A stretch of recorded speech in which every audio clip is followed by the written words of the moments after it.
tanong ka ng kaibigan mo, maganda ba yung Avengers Endgame? Sabi mo, maganda daw.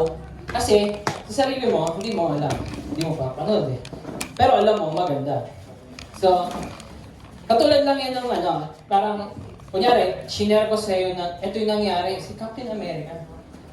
Kinuha yung hammer. E di, lahat sigawan, wow! Kaya niya palang buhatin yun kasi walang nakakabuhat na. Si Thor lang pala yung nakakabuhat na. Pero nung binuhat niya yun, maraming natuwa. No? Pakita ko na yung picture niya. Pakita ko na yung picture niya. Yan! HD pa yan. So nung nahawakan niya yan, talaga maraming nagsigawan. Nanonood kami ng sina niya. Sabi ko, di ba nagsigawan sila? Sigaw din ako. Wow! Kahit bawal sumigaw doon, sumigaw din ako. And then, matatalo talaga sila dyan. Natatalo na, etc. Hanggang sa parang, alam mo yun, nalulungkot ka na, hawakan niya na nga yung hammer, natatalo pa din. Parang gano'n. Pero, nakakatuwa dahil after nun, dumating yung mga backup. Yung mga binuhay nila. And that time, yung nakita ko yung mga ilong niya, talagang, wow. Parang, amazing. Parang, kumbaga, sinabi ko sa'yo na maganda siya, pero nung pinanood mo, mas grabe pa pala. Ayun yung gusto namin iparating sa inyo ngayon sa bagong series natin ngayon. Na hindi mo malalaman na mahal ka ng Panginoon hanggat hindi mo nararamdaman. So, ang dami na nagsasabi na mahal ka ng Diyos. Mahal ka ni Lord, mahal ka ni Papa Jesus. Pero, ang tanong, naniniwala ka ba? Naramdaman mo ba? Hindi ka kasi maniniwala hanggang di mo nararamdaman. Kunyari, may kape. Di mo alam. Sasabihin sa'yo, mainit yan. Tapos nung ginawa, mainit pala. Sinabi ko nga mainit. Para kumbaga, hindi mo siya masasabing mainit hanggat hindi mo nararanasan. Or nararamdaman. Diba? So, for example, I give this verse to you. Ito yung pinakasikat na verse sa Christians. Okay? For God so loved the world that He gave His only Son, that whoever believes in Him should not perish, but have eternal life. Kumbaga, sinabi dyan ni Lord na, sobrang mahal ko kayo. May so, diba? I so love you. Pero ang tanong dyan, alam natin yan. Pero ang tanong, nararamdaman mo ba? Yan. So that's why we come up with this series, Encounters with Jesus. Hindi lang siya basta nagpunta lang dito, no? Pumasok sa school, naglakad lang, pinumusta ka lang, oy! Tapos tatawid sa kabilang isla, oy, kamusta ka dyan? Okay ka ba? Mahal kita. Okay, alis lang ako. Ganun ba nangyari doon? Di na, di ba? So, ito yung series natin hanggang December. So, bear with us. Marami tayong kwentong tatalakayan. So, maraming kwento kayo maririnig, and at the same time, makakapagbasa rin kayo ng Bible sa screen. Okay, so ito ang magiging topic ko ngayon. So, Mark 5:21-42. Kung meron kayong Bible sa cellphone nyo, or meron tayong Bible dun sa likod, Tagalog nga lang, pwede nyo akong samahan dyan. So, ang kwento natin dyan is about kay Jairus and the suffering woman. So, sino sila? Malaman natin ngayon. Before that, let us pray.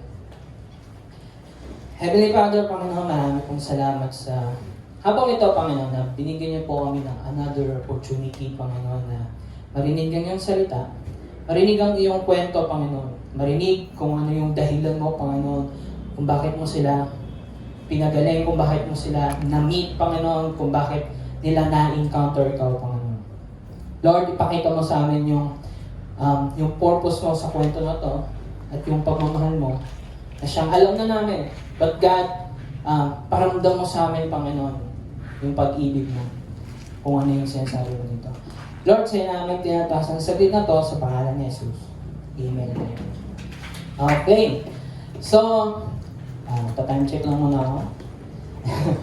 Baka kasi masobra tayo sa oras. Okay, so sisimula na tayo. So, Mark 5:21. Ang NLT is New Living Translation. Pinakamadaling translation sa English. So, kung gusto niyo magbasa sa English, yan diyan kayo magsimula. So, Jesus got into the boat. And again, and went back to the other side of the lake. So, this time, Sobrang sikat na ni Jesus eh. Sabi niya, where a large crowd gathered around him on the shore. Kasi marami na siyang napagaling. Heal! Heal! Ang dami na heal. Tapos ang dami lumalapit sa kanya. Si Jesus nandiyan na. Galing siya doon sa kabilang ano.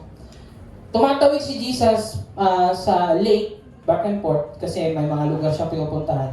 Dahil mayroon siyang purpose. So may mga naunang kwento niya ang gusto niyong balikan o bakit siya napunta doon sa kabila. Pero ang purpose niya is ma-encounter niya yung mga taong nangailangan sa kanya. And then yung kung saan may kita kung sino siya. So, ayan na, si Jesus. Sobrang sikat na. Kung mag-i-scroll ka sa Facebook, lagi siya may kita mo, Jesus heals. Napalakad niya yung bulag.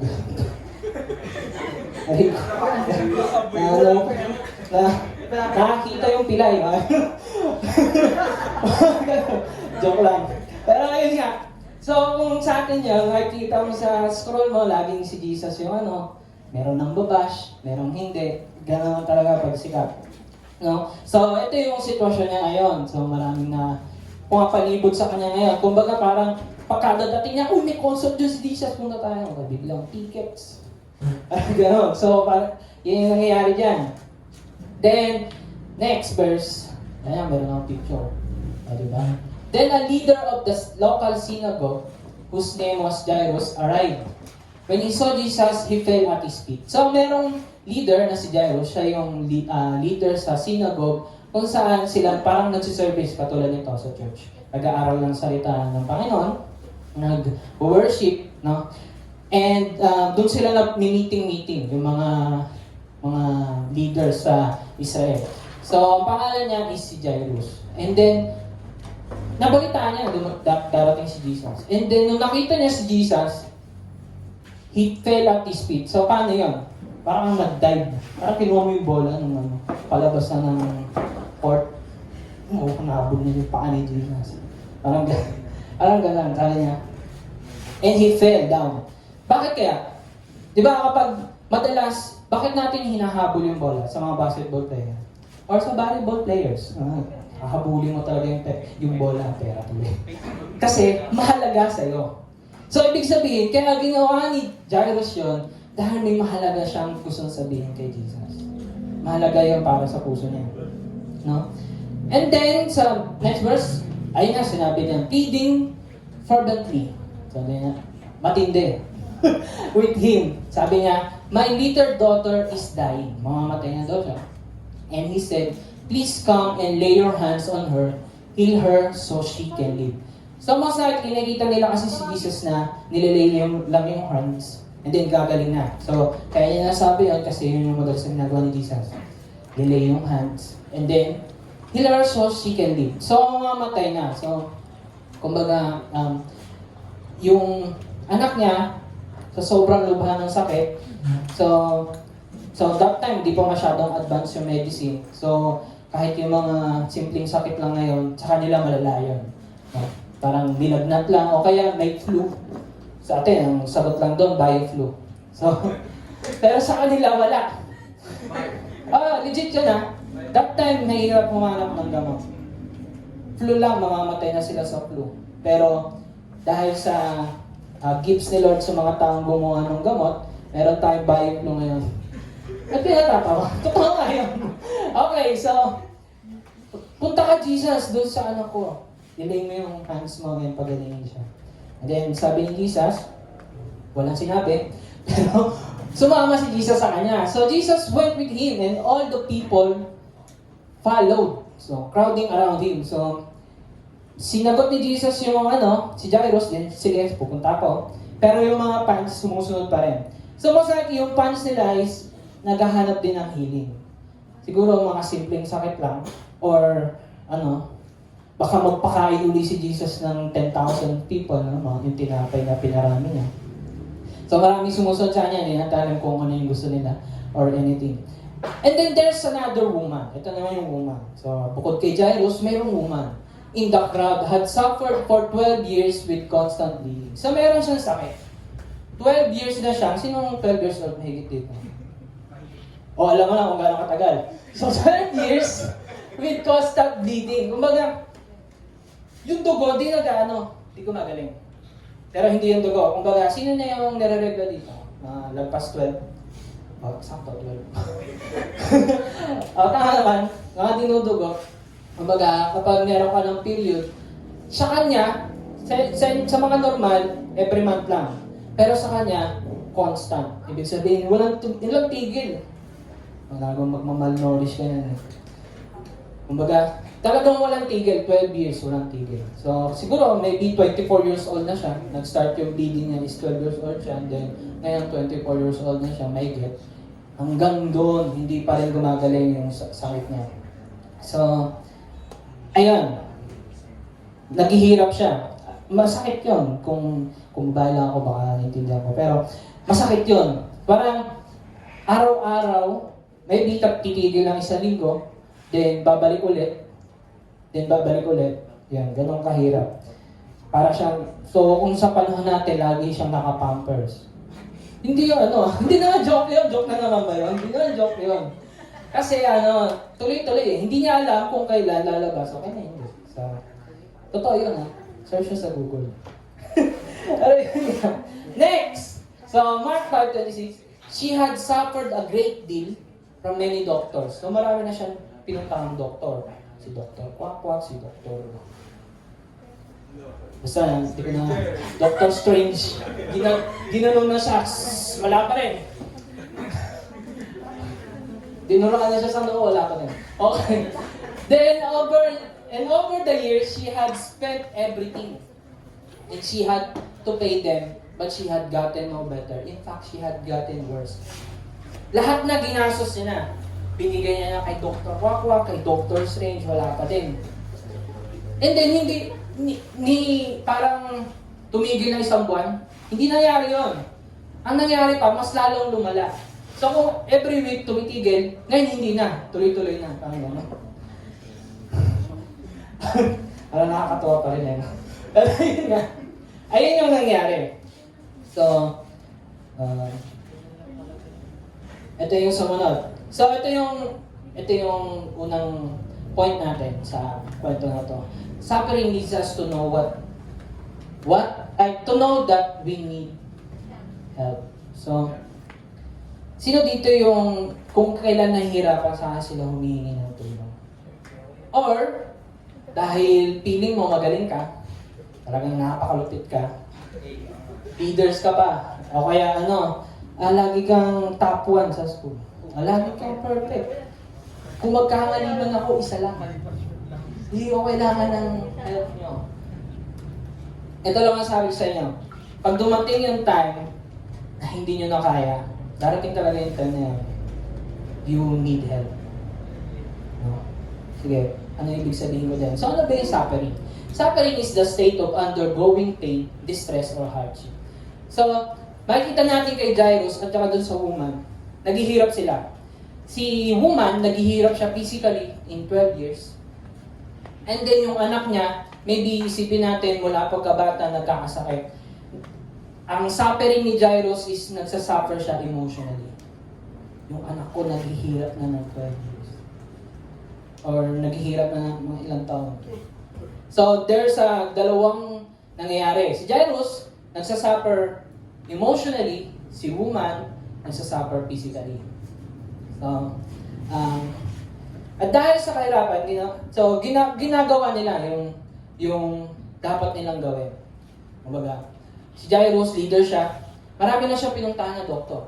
Kilala niya si Dr. Quack, friend sila. Pero wala, hindi maagamot. Marami na siyang pinuntahan, nakapunta na siya ng Amerika, nakapunta na siya ng London, nakapunta siya sa Pinas. Wala pa din. Kumbaga, kahit meron siyang power, hindi niya mapagaling yung anak niya. And how about si woman? Even though marami siyang pera, binigay niya na yung lahat, wala pa din. So just, ito yung nangyari kay Jairus. Suffering emotionally. Di naman siya nahirapan or may sakit, no? Katulad niya sabi ko. Pero nagdudusa siya emotionally dahil sa pagkakaroon ng sakit ng kanyang anak.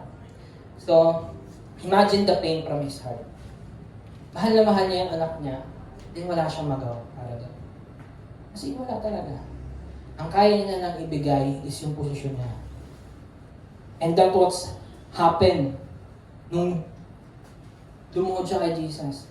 Binaba niya yung pride niya. Yung feeling niya magaling siya, kaya niya lahat, kaya niyang gawin yung lahat para sa anak niya, pero walang nangyari. Ang naging tanging kaya niya lang gawin is ibaba yung pride niya. Ay yung pagiging leader niya is walang parang tinanggal niya na yung status niya na pagiging leader and then lumuhod kay Jesus. No? Ganun kagrabe yung suffering niya emotionally. So, parang, for example, madalas na naririnig sa mga palabas, parang sinasabi madalas ng tatay sa kanyang anak, sana ako na lang ang nagkasakit.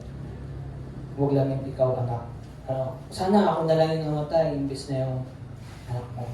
So, ganun kagrabe yung pagmamahal ng magulang sa atin.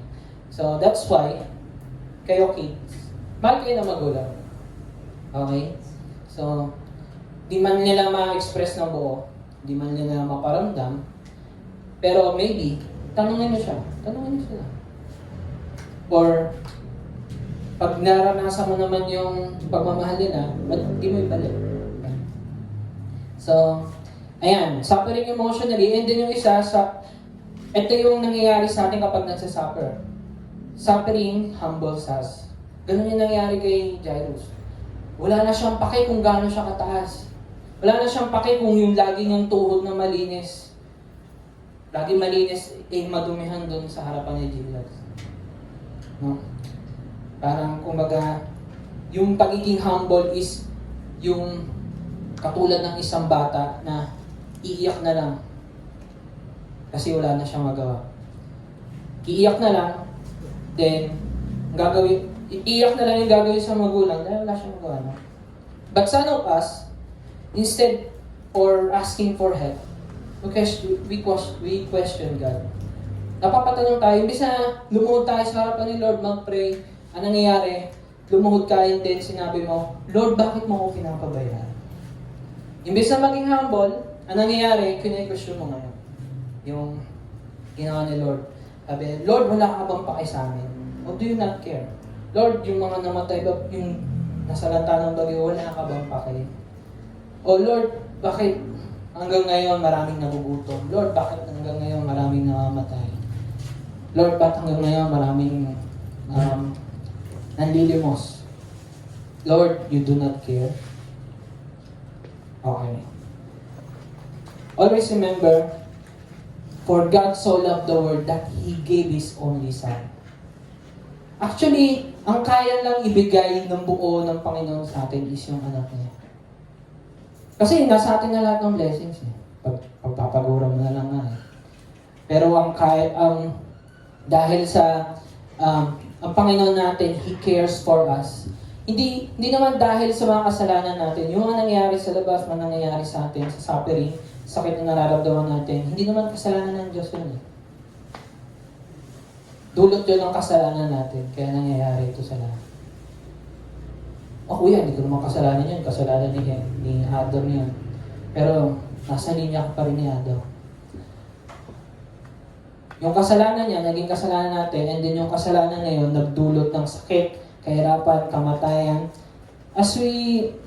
Nung last time na series, alam natin na yung kasalanan ang nagdulot ng lahat na nangyayari sa mundo. So, hindi natin pwedeng sabihin kay Lord na, Lord, kasalanan mo ito. Dahil actually, si Lord, nag-respond na. 2,000 years ago. He gave His only Son. So, next, suffering physically, si woman naman. Just like the woman, 12 years na siyang naghihirap ng physical. Or maybe mentally. Bakit mentally? Kasi, kada punta niya sa doktor, lagi siya naghihintay. Lagi siyang, ang nasa isip niya, gagaling ako. Pero laging hindi. Punta ako dito kay doktor. Pero laging hindi ang nangyayari. So, mentally, parang nawawala siya ng pag-asa.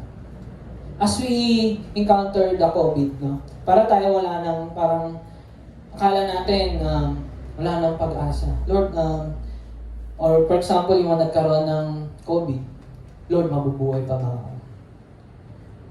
Lord, ang tagal naman nung 12 days na quarantine. Tagal ko na dito sa bahay. Nanlobat na yung cellphone ko. Wala akong charger. Parang, kumbaga, hindi lang physically yung suffering na nangyayari dun sa woman. Ang nangyayari din sa kanya is yung suffering niya mentally. So, lagi siyang umaasa na gagaling siya, pero wala. Marami siyang pera, umaasa siya, pero wala. Hindi siya gumaling. So, ginawa niya din ang lahat, no? Pumasok siya, anything. Pero di siya man lang gumaling at mas lalo pang lumala. Ay, nangyari sa kanya. Ito yung isipin nyo. Si woman, that time, ang pagkakaroon ng period or regla, so, is ceremonially unclean. Kumbaga, madumi ka. Sa time nila, hindi ka pwede pumunta sa temple kasi meron ka. Sabi dito sa itong sa verse Leviticus 15:19, whenever a woman has her menstrual period, she will be ceremonially unclean for 7 days. So magkaroon ka lang 7 days, hindi ka pwedeng pumunta sa temple. And anyone who touches her during that time will be unclean until evening. So, meron na siya, hindi siya pwede lumabas, wala siyang pwedeng hawakan kasi magiging unclean yung mga hawakan niya dahil unclean siya. So that time, kada nagkakaroon yung babae, nagka-quarantine. So kala natin, parang hirap na ng quarantine yan sa atin. Pero that time, parang magkaroon ka lang sa babae, nagka-quarantine na sila. So ano pa ba yung mga nagpapadumi sa tao that time? Kumain ng unclean animals like pigs. So marami pang yan. Sa ngayon, kinakain na natin yung baboy, no? Pero may explanation dyan. Pero dahil si Jesus nga, no? Okay, sa akin is explain. And then, nagiging unclean ka kapag gumawa ka ng patay or pumunta sa lamay. So kapag pumunta ka sa lamay, syempre, nakakontakt mo yung mga tao humawak din doon sa patay. And then, yung mga nakabold, ito yung kapag may lumabas na dugo sa babae, kapag may lumabas na semen sa lalaki, kapag nanganak ang nanay dahil sa dugo. So, kapag nanganak yung nanay, may dugo din lumalabas. And then, kapag nahawakan mo itong tatlong nasa taas, yung nakabold na yan, magiging marumi ka rin. So, that time, hindi ka pwede pumunta sa temple or hindi ka pwede makisalamuha. So, imagine, doon sa woman, 12 years siyang mag-isa. 12 years siyang, maybe kaya hindi siya matulungan ng mga doktor dahil nilalayuan siya. Dahil lagi siyang mag-isa, wala rin siyang kaibigan. Dahil lagi rin siyang mag-isa, yung magulang piling sa kanya, wala kang kwenta. And that time, tingin din sa kanya is parang basura. Kasi walang magkamitan. Hindi makapagtrabaho, hindi magkaroon ng, hindi makatulong sa bahay, etc. Kasi buong buhay niya nakalayo siya sa trabaho. No? Ganun kabigat yung naranasan ng babae, ng woman. So balik tayo sa kwento. And she had heard about Jesus. So narinig niya si Jesus na darating. So she came up behind him. So maybe yung mga nakasalumuhan niyang tao doon, talagang naglakas loob na siya. Wala talaga eh.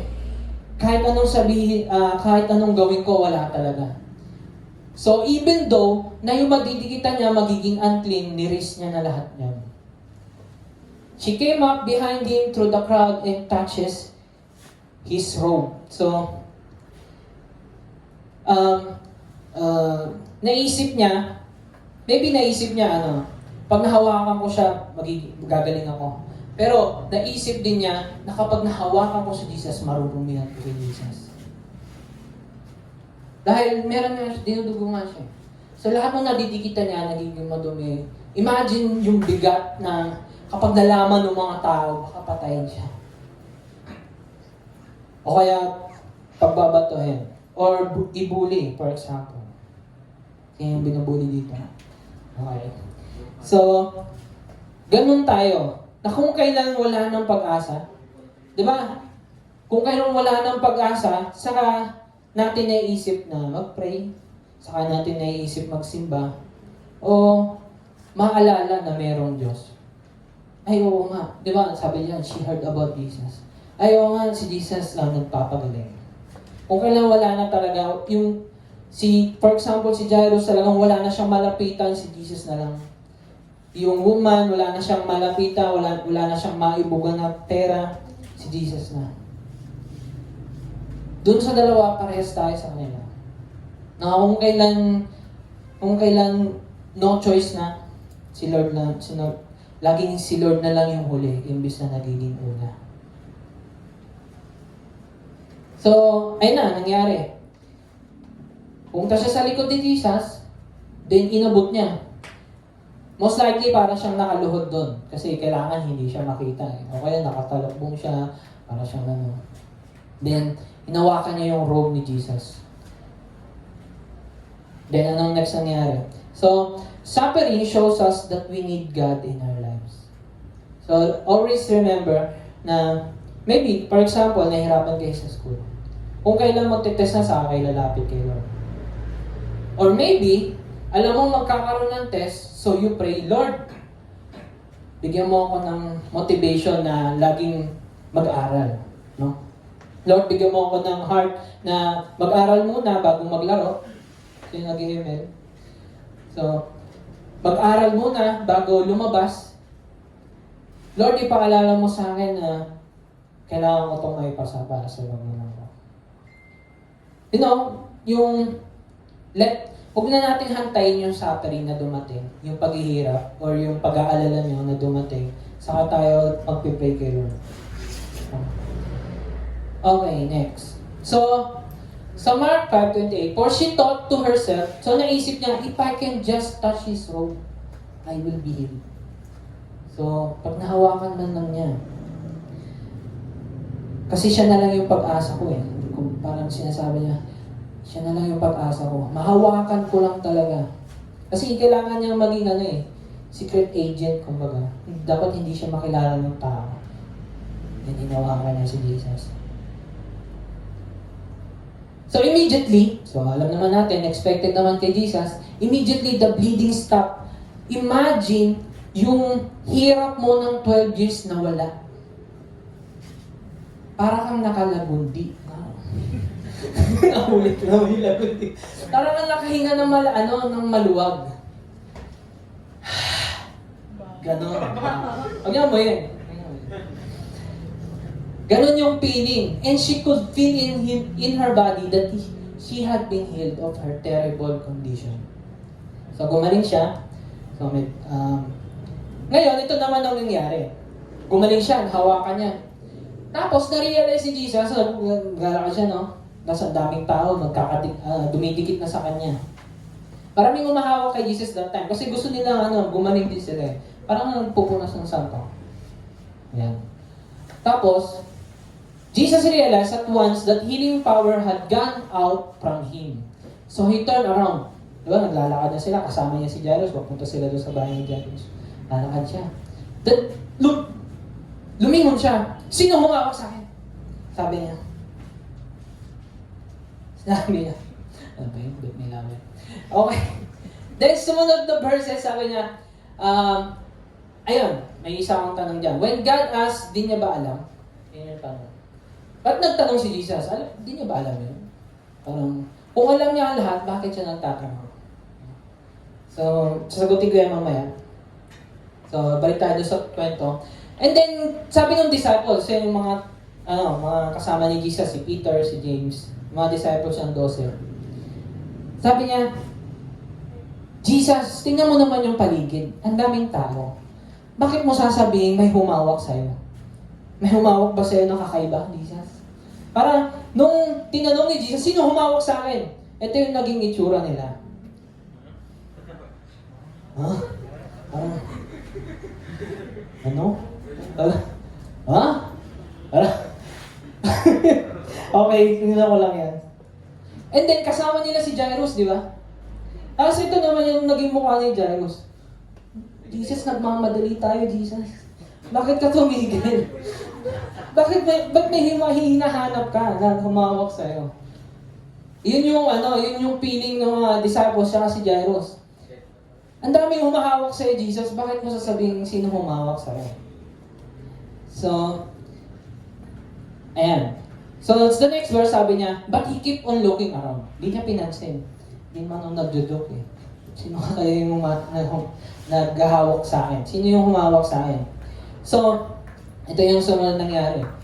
Then the frightened woman, trembling at the realization of what had happened to her, came in, fell to her knees in front of him and told him what she had done. Kumbaga, na-realize ng babae na nalaman ni Jesus na may humawak sa kanya. And nakita niyo dyan, the frightened woman. Nung gumaling siya, natakot siya. Anong klaseng takot to sa tingin niyo? Takot na, baka pagalitan ako ni Jesus. No? Pero yung takot na to, medyo nabiba lang yung ko. Nagkaroon siya ng fear na kung saan naranasan niya yung Diyos. Ito yung takot na nagulat siya. Hindi niya akalain na magkakatotoo pala yung gagaling siya agad. No? So, ito yung sumunod nangyari. Ay, sorry. Balik muna tayo. Pero nung hinanap siya, anong sinabi sa kanya ni Jesus?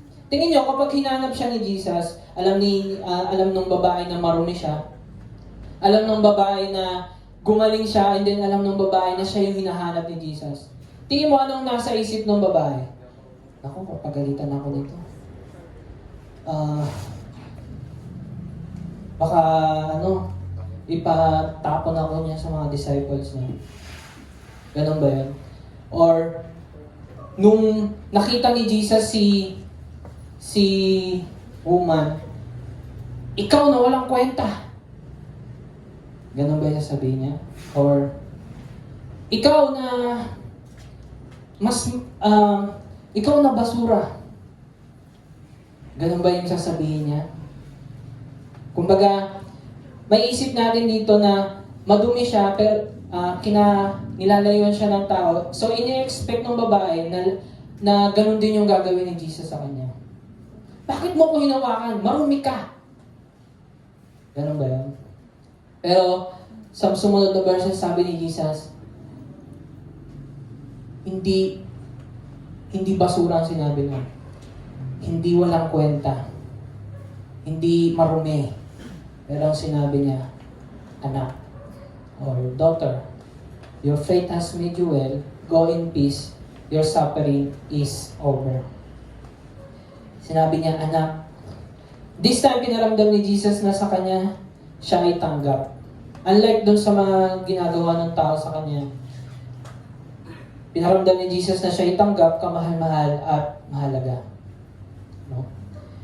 Then, imbis na madumihan niya si Jesus, ang nangyari, ginawa siyang malinis ni Jesus.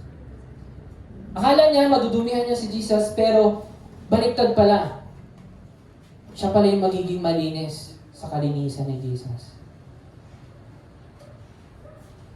So, malaya na siya sa kahirapan ng sakit at matagal na malaya na siya sa kanyang sakit, and then nawala na yung bigat ng pag-iintay niya na gumaling siya. Suffering is over.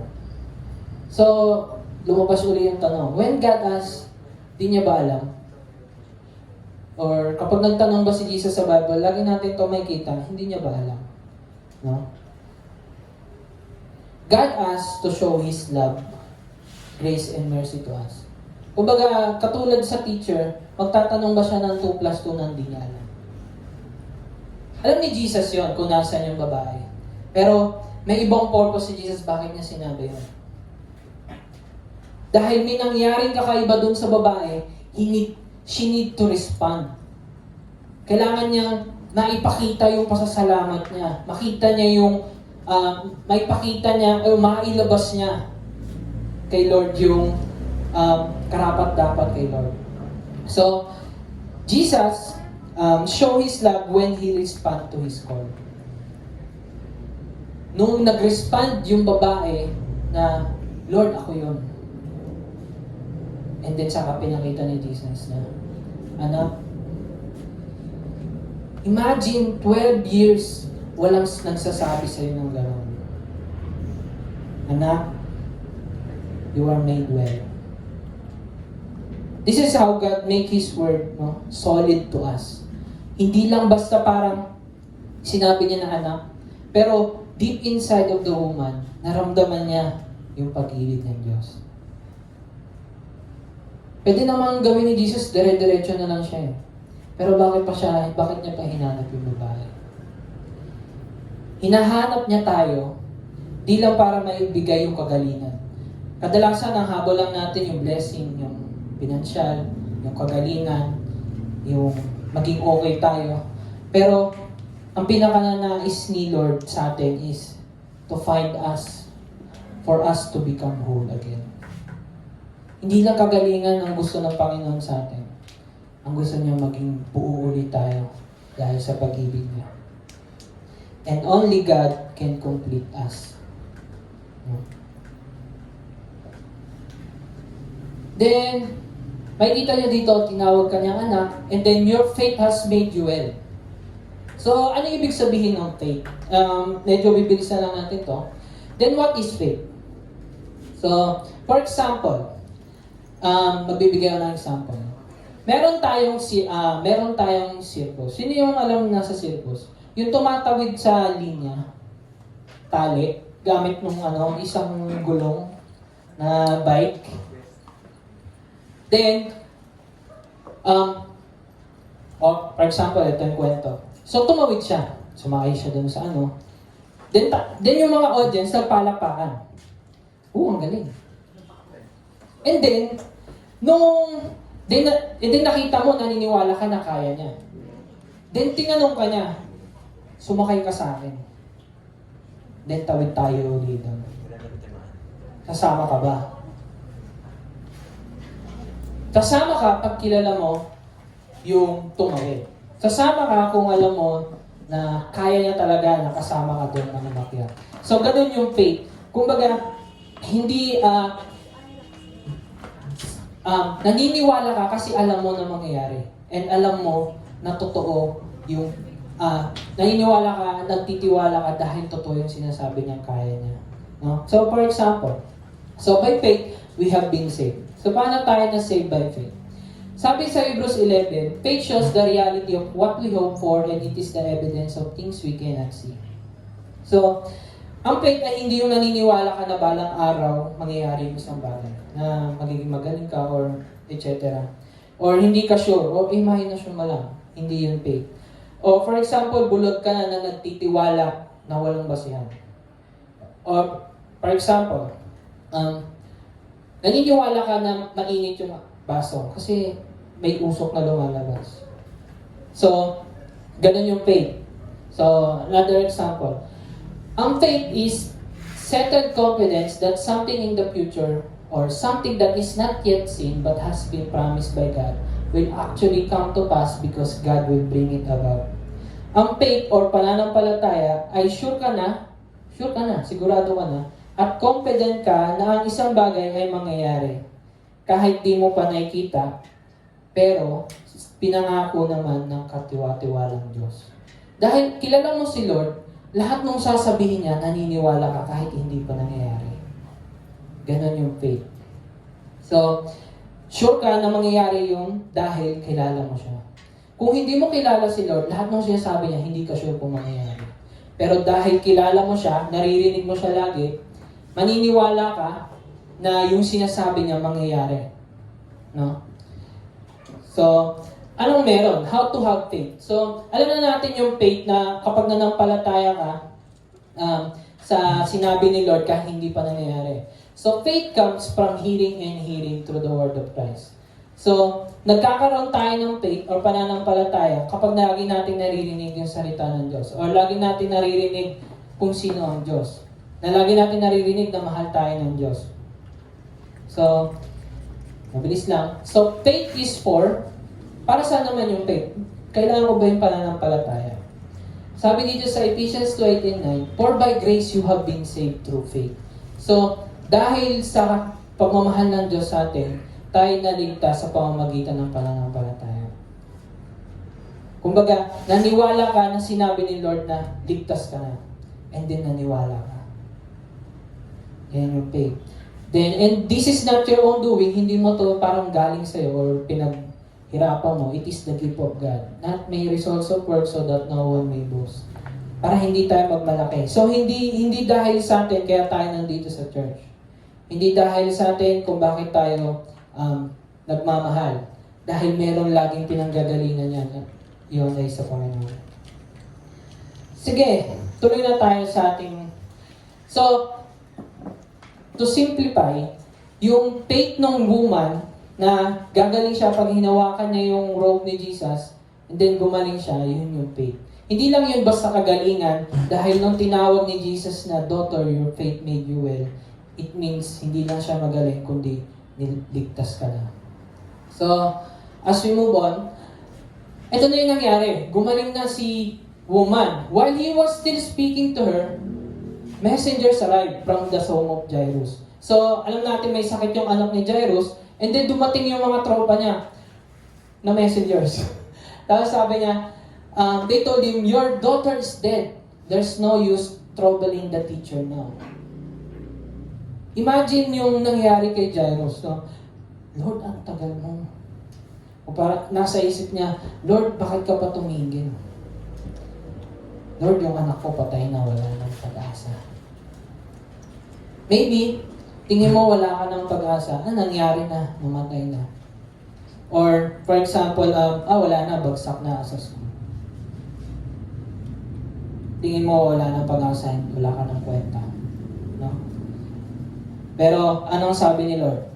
But Jesus overheard them and said to Jairus, "Don't be afraid, just have faith." Huwag ka matakot, maniwala ka lang. Then, my third point is, faith is the cure for our fears caused by suffering. So, medyo mabilis lang. Then, ito yung kanina, then the frightened woman trembling. So, nagkaroon siya ng takot. Takot na kung saan, ito yung sinabi diyan, fear that leads us to worship. So dahil naranasan mo yung pag-ibig ng Diyos, naranasan mo yung pagmamahal ng Diyos, natakot ka. Dahil sa sobrang laki at sobrang lawak ng pagmamahal ng Diyos, natakot ka and it leads you to worship. It leads you to hear, no? And then, kay Jairus naman, nung namatay na yung anak niya, nagkaroon siya ng fear that leads us, na nag-lead sa na mag-doubt or hindi magtiwala. So, totoo ba na naganto si Lord? Kasi, madalas nahirapan ako. May namamatay, yun naman talaga nangyayari, no? May namamatay, so, maniniwala ba ako, Lord? Takot na lang yung nasa akin. So, yun nangyayari kay Jairus. But Jesus overheard them, then sabi, "Don't be afraid, just have faith." So, merong magkaibang na fear. Takot ka, and it leads you to worship. Natakot ka sa Panginoon, takot na gusto mo mag-worship sa Kanya. And then meron pang isang takot na kung saan nanggagaling sa kasalanan, nanggagaling sa kahirapan. Natatakot ka mamatay, natatakot ka magkasakit. So ito yung sinasabi niya dito. Huwag ka matakot. Just have faith. So then Jesus stopped the crowd and wouldn't let anyone. So siya na lang yung pumunta doon sa bahay ni Jairus. Then maraming nag-iiyakan. So, yung mga nag-iiyakan niya, mga professional na nag-iiyakan lang yun, pero hindi naman talaga sila relative. Then, he went inside and asked, "Why all this commotion and weeping? The child isn't dead, she's only asleep." So, knowing na lahat tayo sa end times, mabubuhay na magmuli. Ang tinatawag lang dito ni Jesus sa kamatayan is natutulog ka lang. Because He knows that we will be resurrected, we will be live again. Dahil kay Jesus. No? Then, the crowd laughed at him, but he made them all leave. And he took the girl's father and mother and his 3 disciples into the room where the girl was lying. Pinakita ni Lord sa pamilya, so yung pamilya lang nagdudusa, at yung sa 3 kasama ni Jesus, na kung saan na sila ang nais na makaranas ng pag-ibig ng Diyos. Sila lang yung gusto nilang makaranas ng mangyayari dun sa babae, sa batang babae. And then, holding her hand, he said to her, gising ka na, anak. So parang malambing na magulang lang. Gising ka na, anak. And then, nangyari?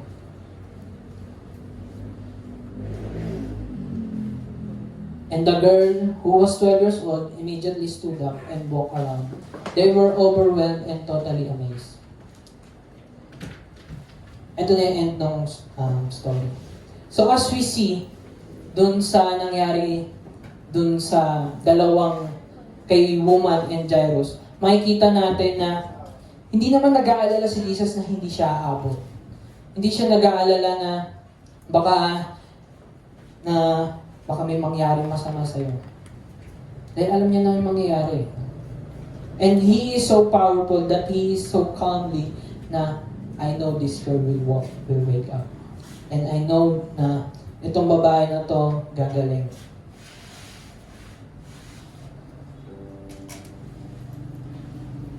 Anong makukuha natin sa kwentong ito? We know na yung suffering is, o yung sakit, kahirapan, kamatayan. Talagang parang tinik sa puso natin. Ano kaya mangyayari pag, for example, namatay yung magulang mo? There was a time nung bata pa ako. Ano kaya mangyayari kapag nawala sila? And I imagine, parang ang sakit. That's why I imagine, sana ako na lang unang mamatay. Para hindi ko maranasan yung sakit na mawalan ng magulang, mawalan ng mahal sa buhay. Tayo, lagi tayong gumagawa ng paraan para hindi natin maranasan yung sakit na yan. Lagi tayong gumagawa ng paraan katulad ni Jairus at ng babae. Na kaya natin hindi maranasan yun. Pero pinapakita ni Lord na kailangan mo.